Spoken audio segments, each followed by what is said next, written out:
Bismillahirrahmanirrahim. Assalamualaikum warahmatullahi wabarakatuh. Halo teman-teman semua, semoga semuanya dalam keadaan sehat.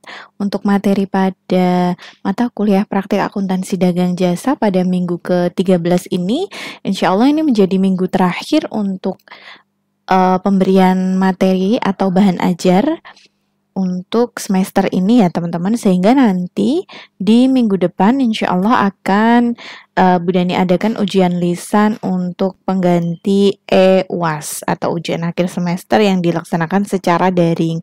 Kita nanti sesuai dengan janji Bu Dani kemarin, kita akan melakukan ujian secara lisan begitu ya.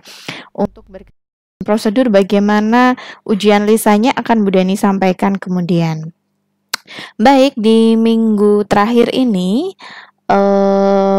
sebenarnya masih minggu ke-13, tetapi materinya sudah berakhir ya. Jadi terakhir adalah kalian harus menyusun neraca saldo setelah dilakukan jurnal penutupan. Nah, setelah kalian menyusun jurnal penutup ini pada minggu kemarin, jangan lupa ya kalian sudah mengerjakan ini semua ya teman-teman. Kemudian setelah selesai jurnal penutupnya, kalian bisa melakukan posting ke dalam buku besar ya. Jadi jurnal penutup pun juga harus diposting ya teman-teman. Kita lihat semacam ini postingannya. Jadi contohnya di sini ada dari jurnal penutup ini ada penjualan barang sejumlah sekian gitu ya, 127.250.000 rupiah misalkan seperti itu. Kalau jurnal penutupnya ada di debit ya berarti masukkan di kemudian tanggalnya tertera tanggal 31. JPJ ini adalah jurnal penyesuaian ya teman-teman, yang ini JP. Mohon maaf, ini jurnal penjualan ya. Di sini tidak ada jurnal tidak ada jurnal penyesuaian untuk akun penjualan barang. Ini hanya salah satu contoh ya. Untuk akun penjualan barang ternyata ada jurnal penutupnya, kemudian masukkan di kolom mutasi sesuai dengan jurnal penutupnya. Jadi misal di sini penjualan kok ternyata ada di debit ya. Untuk di jurnal penutup maka diposting juga di kolom debit. Kolom mutasi debit kemudian masukkan ke saldonya. Nah kebetulan terakhir itu untuk akun-akun nominal pada akhir periode akuntansi di suatu entitas perusahaan itu biasanya akan bersaldo 0. Kenapa? Karena akun-akun nominal ini memang sudah ditutup melalui jurnal penutup ya. Artinya jurnal penutup ini menolkan saldo-saldo akun nominal yang tidak akan muncul di periode selanjutnya. Nah, akun-akun ini sebenarnya tidak hilang begitu saja, teman-teman. Sebenarnya hanya dipindahkan saldonya ke akun ikhtisar laba rugi. Nah, dari akun ikhtisar laba rugi ini nantinya karena laba rugi itu hanya berakhir juga pada periode ini, artinya ketika kita mendapatkan laba di periode mendatang itu sudah tidak ada hubungannya dengan laba pada periode ini. So, akun ikhtisar laba rugi ini pun setelah menampung saldo-saldo dari akun-akun penjualan dan laba, kemudian saldo-saldo dari akun-akun retur potongan dan HPP, kemudian akun-akun biaya yang dipindahkan saldonya juga ke akun ikhtisar laba rugi, akhirnya juga akan ditutup begitu. Jadi total yang ada di saldo ikhtisar laba rugi ini juga akan ditutup. Ditutupnya ke akun apa? Ke akun modal. Ketika kita memperoleh laba itu adalah bersaldo normal di kredit karena dia masuk komponen pendapatan, sehingga ketika ditutup akun ikhtisar laba rugi yang berisi saldo-saldo dari seluruh akun nominal ini begitu ya sampai dengan pendapatan dan biaya ini akan ditutup ke debit setelah saldo normalnya kredit, sehingga ditutupnya ke debit. Sebenarnya ini juga tidak hilang ya saldo ikhtisar laba rugi ini, tetapi berpindah saldo ke akun modal. Kenapa kok dipindah saldokan? Karena sebenarnya ketika kita menyusun laporan perubahan modal, akun ikhtisar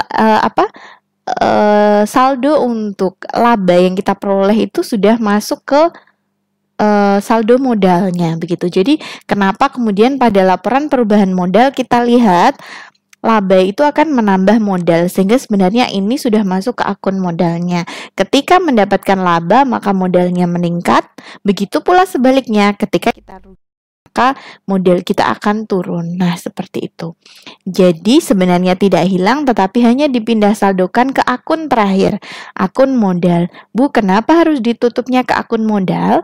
Karena sebenarnya laba yang kita dapatkan pada periode ini sebenarnya kan nanti tidak akan muncul lagi sebagai laba di periode selanjutnya, tetapi menjadi modal tambahan untuk kita melakukan operasi kita melakukan kegiatan usaha begitu ya, kegiatan usaha dalam perusahaan di periode mendatang. Maka laba yang kita peroleh itu akan menambah modal. Modal inilah yang nanti akan muncul di periode selanjutnya untuk kita melakukan kegiatan usaha di suatu entitas perusahaan. Nah, seperti itu. Ya, setelah kita tutup, setelah kita posting ke buku besar semuanya ya teman-teman, mulai dari akun penjualan barang, penjualan jasa, ini semua diposting. Jangan lupa ketika sudah memposting, kolom refnya dicentang ya teman-teman, agar memudahkan kalian untuk melakukan pengecekan. Oh, ini sudah saya posting, oh ini belum, dan lain sebagainya. Ya, kemudian setelah itu kalau sudah diposting seluruhnya ke masing-masing akun buku besarnya, kemudian pada saldo terakhir ini kan kelihatan ya teman-teman. Kalian buka lagi buku besar kalian yang ada di buku 3 itu, yang kecil itu ya, buku 3 itu. Kemudian nanti setelah jurnal semuanya sudah selesai diposting, jangan lupa yang penyesuaian juga harus diposting ya teman-teman. Yang penyesuaian juga harus diposting. Jadi misalkan ini ada jurnal penyesuaiannya JP ini kayaknya.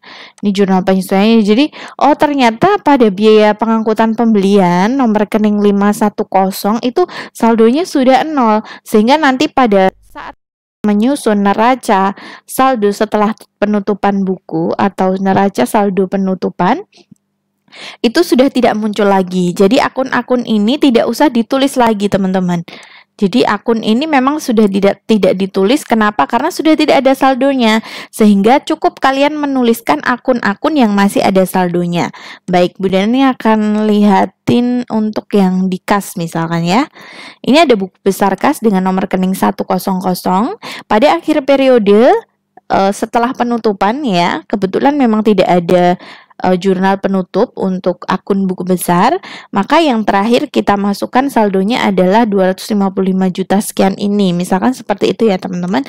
Sehingga dari 255 juta ini nanti kita masukkan ke sini neraca saldo setelah tutup buku, ditulis nomor nama rekeningnya kas, kemudian pada debit misalkan di sini, kalau kredit di sebelah sini, begitu ya mutasinya, baik kanan.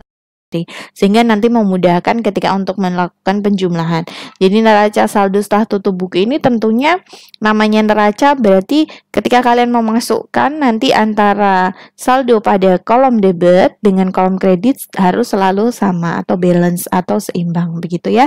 Kemudian setelah kas, kalian masukkan kas kecil, kalian urutkan saja ya, sama dengan ketika kalian menyusun neraca saldo biasa ya, neraca saldo.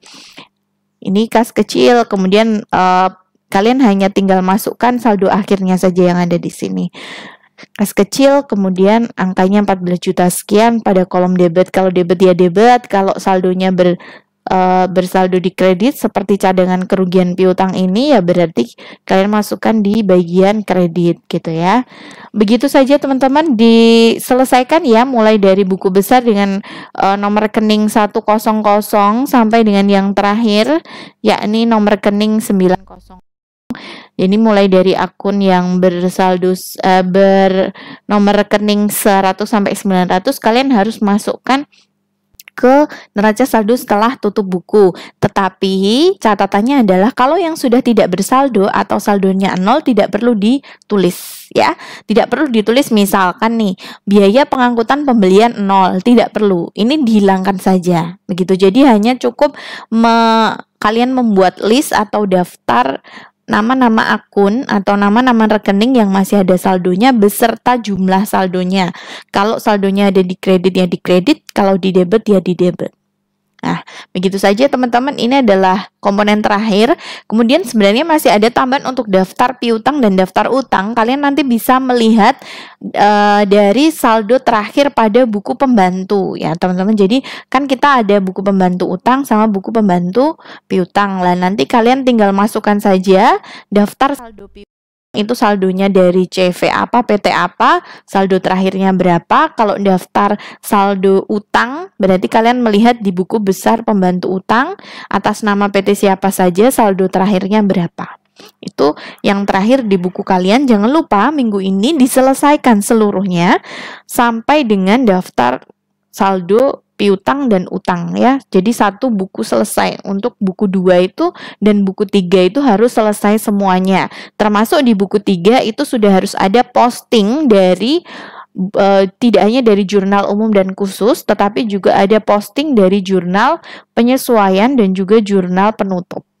Sekian dan terima kasih. Apabila ada pertanyaan silahkan ditanyakan di WhatsApp grup. Assalamualaikum warahmatullahi wabarakatuh.